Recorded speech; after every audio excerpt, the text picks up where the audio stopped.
Lu sadar gak sih? Masa kecil kita itu dirusak sama televisi. Gua dulu waktu kecil, hidup gua tenang. Gua nggak tahu setan itu apa. Gue pikir setan itu cuma sebutan buat temen yang ngambil gorengan 5 bayar 2. Tapi gara-gara tontonan TV, gue akhirnya jadi korban propaganda televisi tahun 2000-an. Dulu gue anak yang normal, main layangan, berantem sama temen, nyolongin jambu tetangga. Wah, hidup gue damai bro. Sampai suatu hari, nyokap gue lupa matiin TV. Ada acara namanya Pemburu Hantu. Bad boy is God. Yang tadinya gue nggak tahu setan itu apa, tiba-tiba dikasih kurikulum lengkap. Pocong bisa loncat. Kuntilanak suka duduk di pohon. Tuyul nyolongin duit. Genderuwo gede hitam bau. Waktu itu gue langsung mikir, lah genderuwo mah sama persis kayak tetangga gue. Ayo, Ma. Tapi yang bikin gue kesel, acara-acara begituan tuh selalu syutingnya malam. Di tempat gelap, kameranya goyang-goyang. Lu pikir setan itu apa sih? Artis yang cuma mau difoto dari angle tertentu gitu. Maaf mas, saya munculnya kalau resolusi kameranya jelek aja ya. Kalau ada saya malu.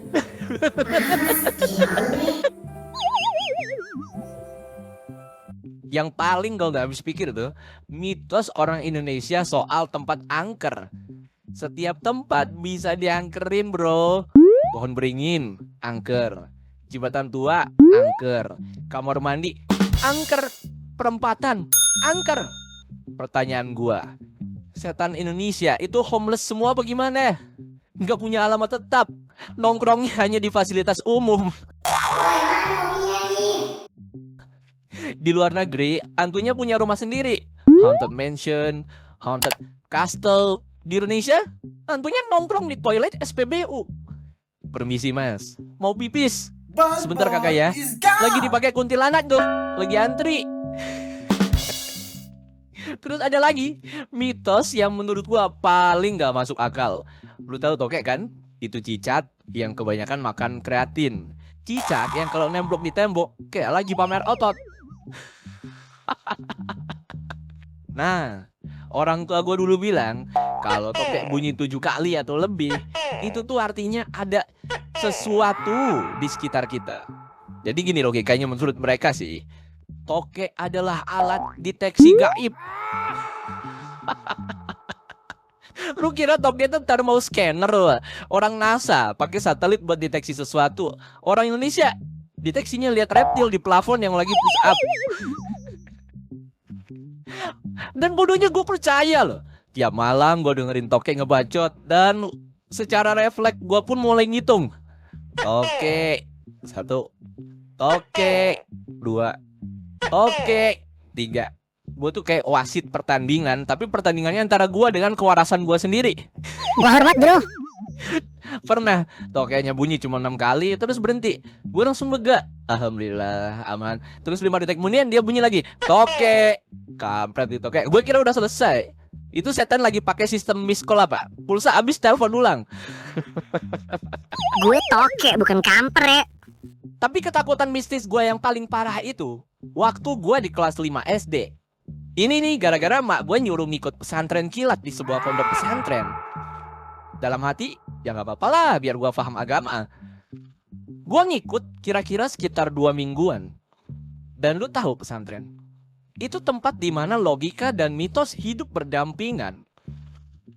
Pagi, kita belajar tauhid. Percaya bahwa Allah itu satu-satunya yang patut ditakuti. Malamnya, kakak kelas cerita soal kuntilanak yang katanya sering nongkrong di kamar mandi asrama. Gue bingung, ini kurikulum apa sinetron Indosiar? You what? Dan yang bikin pesantren itu lebih horor, listriknya tuh sering mati. Jadi lu bayangin, malam-malam 200 anak yang ngikut jadi santri kilat ngumpul di teras masjid. Dan tiba-tiba listrik mati. Pet. Apa yang terjadi? Ada yang teriak, ada yang nungging, ada yang baca ayat kursi kenceng banget kayak lagi audisi imam masjid. Gua sih diem aja. Bukan karena gua berani.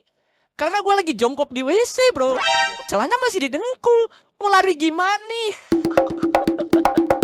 Itu momen paling rentan dalam hidup gua. Kalau ada setan beneran, gua nggak bisa kabur, nggak bisa berantem. Posisi gua udah kayak orang yang lagi sujud, tapi salah kiblat. Gua mulai nggak takut hantu itu pas gua sering diajak temen naik gunung. Lu tahu di gunung banyak banget cerita mistis. Mitos kuntilanak nangis, mitos jin penunggu puncak, mitos pasar setan. Tapi setelah gua naik gunung berkali-kali, gua sadar satu hal. Yang bahaya di gunung itu bukan makhluk halus. Yang bahaya itu makhluk kasar.